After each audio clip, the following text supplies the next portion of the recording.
Assalamualaikum warahmatullahi wabarakatuh. Saya Lutfi dengan NIM 2023 01010059,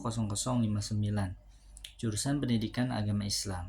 Izinkan saya untuk mempresentasikan proposal penelitian saya yang berjudul Pengembangan Media LLKBD berbasis Canva pada mata pelajaran fikih untuk meningkatkan kemandirian dan hasil belajar peserta didik di MTS Nurul Labib.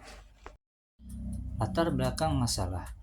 Perkembangan teknologi informasi dan komunikasi telah membawa perubahan besar dalam dunia pendidikan. Guru dituntut untuk mampu memanfaatkan teknologi sebagai media pembelajaran agar proses belajar menjadi lebih efektif dan menarik. Pada mata pelajaran fikih, proses pembelajaran masih sering menggunakan metode ceramah dan bahan ajar konvensional, sehingga peserta didik cenderung pasif dalam mengikuti pembelajaran. Kondisi ini berdampak pada rendahnya kemandirian belajar dan hasil belajar peserta didik.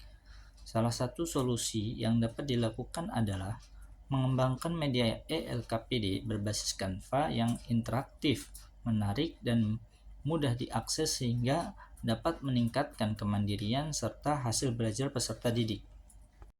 Identifikasi masalahnya berdasarkan hasil observasi awal, ditemukan beberapa permasalahan sebagai berikut.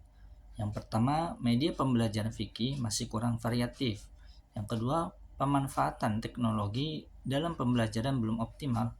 3. Peserta didik kurang aktif dalam proses pembelajaran. Yang keempat, kemandirian belajar peserta didik masih rendah. Yang kelima, hasil belajar peserta didik belum mencapai target yang diharapkan. Lalu yang terakhir, belum tersedia media ELKPD berbasis Canva sebagai media pendukung pembelajaran fikih. Pembatasan masalah. Untuk menghindari pembahasan yang terlalu luas, peneliti ini dibatasi pada pengembangan media pembelajaran berupa ELKPD berbasis Canva digunakan pada mata pelajaran fikih di MTS Nurul Labib, fokus pada pengukuran kelayakan media, fokus pada peningkatan kemandirian belajar dan hasil belajar peserta didik. Subjek penelitian adalah peserta didik MTS Nurul Labib pada kelas yang ditentukan peneliti. Perumusan masalahnya, yang pertama, bagaimana proses pengembangan ELKPD berbasis Canva. Yang kedua, bagaimana efektivitas ELKPD terhadap kemandirian belajar. Yang ketiga, bagaimana efektivitas ELKPD terhadap hasil belajar peserta didik. Tujuan penelitian. Yang pertama, mengembangkan media ELKPD berbasis Canva. Yang kedua, mengetahui efektivitas terhadap kemandirian belajar. Yang ketiga, mengetahui efektivitas terhadap hasil belajar peserta didik. Lalu ada manfaat penelitian, yaitu ada dua, teoritis dan praktis. Teoritis itu yaitu menambahkan referensi pengembangan ELKPD berbasis Canva. Sedangkan praktis yaitu ada peserta didik, guru, madrasah, dan peneliti. Jadi peserta didik meningkatkan pemahaman dan hasil belajar. Guru yaitu media pembelajaran yang inovatif. Madrasah yaitu meningkatkan kualitas pembelajaran. Sedangkan peneliti menambahkan wawasan dan pengalaman. Lalu ada spesifikasi produk. Produk yang dikembangkan yaitu produk yang dikembangkan berupa ELKPD berbasis Canva yang dapat diakses melalui smartphone, laptop, dan maupun komputer.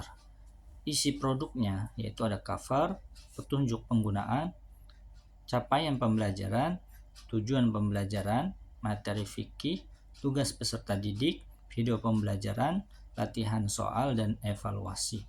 Lalu ada karakteristik produk, yaitu interaktif, menarik secara visual, mudah digunakan, mendukung pembelajaran mandiri. Lalu kajian teori. Penelitian ini didasarkan pada beberapa teori utama, yaitu yang pertama ada media pembelajaran, yaitu alat yang digunakan untuk membantu proses penyampaian materi agar pembelajaran lebih efektif.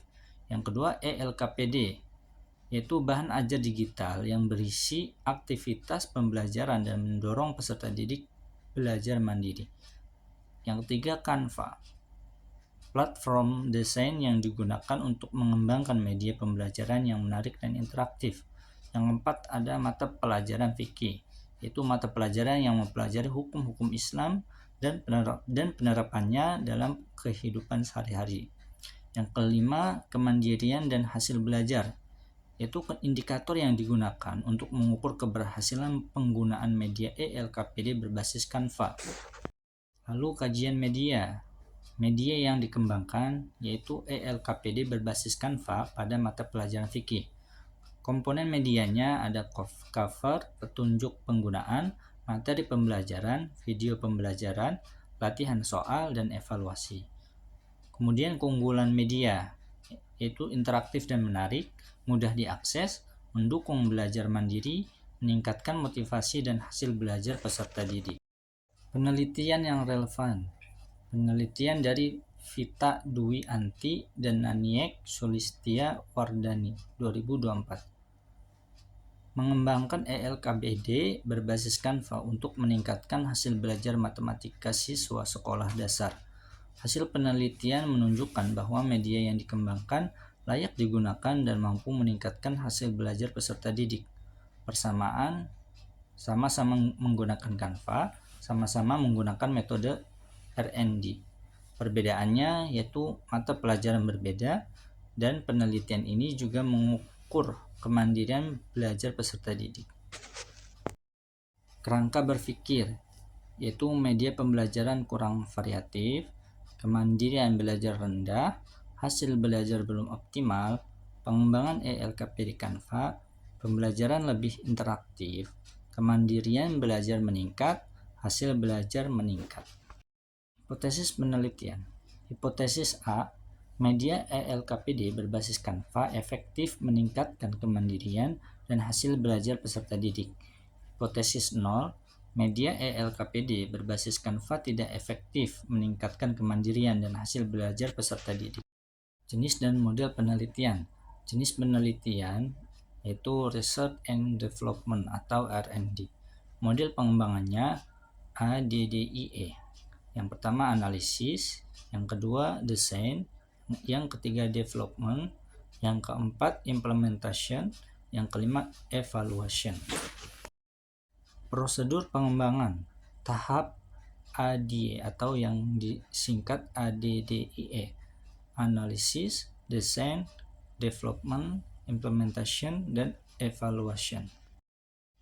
Subjek uji coba yaitu ahli materi, ahli media, peserta didik MTS Nurul Labib.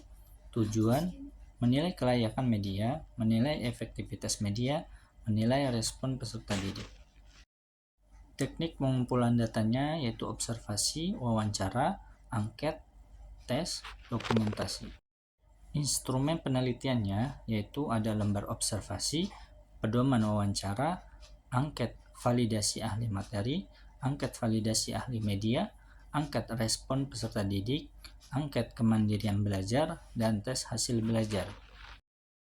Teknik analisis datanya yaitu analisis validasi ahli, analisis respon peserta didik, analisis kemandirian belajar, analisis hasil belajar, dan analisis data kualitatif.